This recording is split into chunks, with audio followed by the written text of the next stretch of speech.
ये stock special है। ये दूसरे मल्टीबैगर स्टॉक जैसा नहीं है जो पेनी स्टॉक होते हैं या ऑलरेडी बहुत चल चुके होते हैं या फेमस होते हैं उसके बाद पता पड़ता है। तो चलो मैं है ना ज़्यादा बात नहीं करूँगा इसके बारे में और बकवास नहीं करूँगा और सीधे स्टॉक पे आते हैं। स्टॉक का नाम जानते हैं, स्टॉक के बारे में जानते हैं। तो स्टॉक का नाम है नेस्को, नेस्को लिमिटेड। जी हाँ, ये नेस्को लिमिटेड एक ऐसी कंपनी है, इसका ऐसा बिजनेस मॉडल है कि इस कंपनी का एक बार इन्वेस्टमेंट होता है, उससे रेवेन्यू अगले 10 साल और 30 साल तक जनरेट होता रहता है। One time expense, long time profit, बार बार के एक्सपेंस नहीं, बार बार की वो कुछ झंझट नहीं, और एक इतना सॉलिड बिजनेस प्लान और बहुत कम फेमस कंपनी। कंपनी फेमस है ही नहीं, शेयर फेमस कब हो जाता है, बहुत चल जाता है तब उसको न्यूज़ चैनल्स बहुत बताएंगे, यूट्यूबर्स बताएंगे कि भाई ये शेयर खरीदो, ये शेयर खरीदो, ये शेयर खरीदो, जबकि वो ऑलरेडी चल चुका होता है। ये शेयर अभी दौड़ा नहीं है, ये दौड़ना शुरू करने वाला है। इसके लिए मैं आपको इसको करेक्ट टाइम पे लेके आया हूँ, नेस्को लिमिटेड।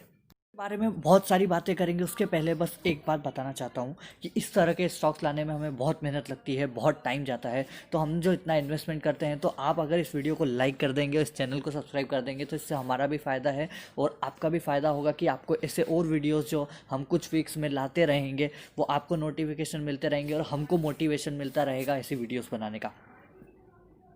ये नेस्को के है ना मेनली दो बिजनेस, एक है आईटी पार्क का बिजनेस और एक है एग्जीबिशन हॉल्स का बिजनेस। आईटी पार्क का बिजनेस में आपको बता दूं, इनको एक बड़ी सी बिल्डिंग बनानी होती है जिसमें अलग अलग फ्लोर्स में ऑफिस बना देते हैं और ये अपने ऑफिस रेंट पे दे देते हैं Google, Facebook, TCS, Wipro, Infosys जैसी बड़ी आईटी कंपनीज को।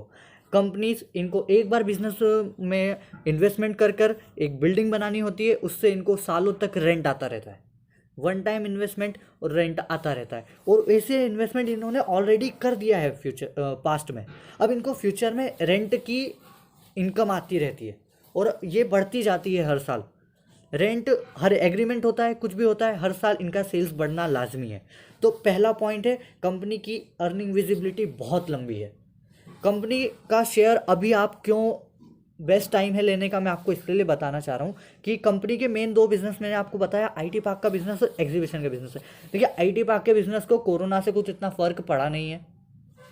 कंपनीज अपना ऑफिस छोड़ के नहीं जाती है, एम्प्लॉयज़ आए या नहीं आए, कंपनीज के सारे ऑफिस वगैरह वहीं रहते हैं। इनके जो कॉन्ट्रैक्ट होते हैं, कंपनियां सालों सालों तक 10-10 20-20 सालों तक वहीं रहती है। अगर आप मेरी रिसर्च पे भी विश्वास नहीं करते हो और आपको किसी पे भरोसा नहीं है, बट कोरोना के पहले ये 800 रुपये का शेयर था। अभी इसका एग्जीबिशन का बिजनेस जो खराब है उसकी वजह से शेयर 500 का है। जैसे ही ये कोरोना जाएगा तो इसका शेयर वापस 800 तक तो जाएगा, क्योंकि बिजनेस के फंडामेंटल्स पे कोई खराब नहीं हुआ है। तो आप इसका शेयर सिर्फ उस लिए तो बाय कर सकते हैं, उसके बाद में फिर आपकी जब मर्जी हो एग्जिट कर देना।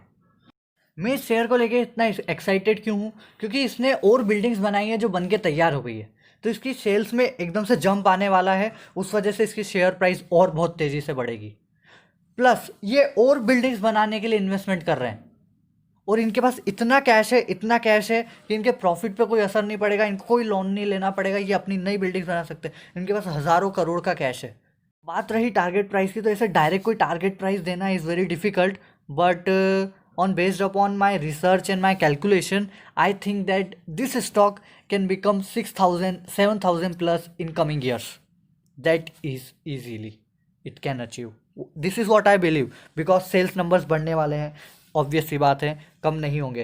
कंपनी के ऊपर कोई बड़े डेट्स नहीं है। कंपनी का बिजनेस, कंपनी नए नए बिजनेस बनाती जा रही है और नए बिल्डिंग्स बनाती जा रही है, तो कंपनी का वहाँ से भी सेल्स इंक्रीज़ होगी। कंपनी की मार्जिन्स बहुत अच्छी है, तो कंपनी का प्रॉफिट इंक्रीज़ होता रहेगा। और जिस मार्केट में इस तरह की आईटी कंपनीज भी बढ़ रही हैं और ये सब हो रहा है, तो इससे बहुत इसको फ़ायदा होगा। तो मुझे इसमें कुछ डर नहीं है, क्योंकि ये अपने बिजनेस में बहुत सालों से इस बिज़नेस में है और बहुत अच्छा बिजनेस कर रहे हैं। Consult your investment advisor before taking any decision, and this is for purely educational purpose only.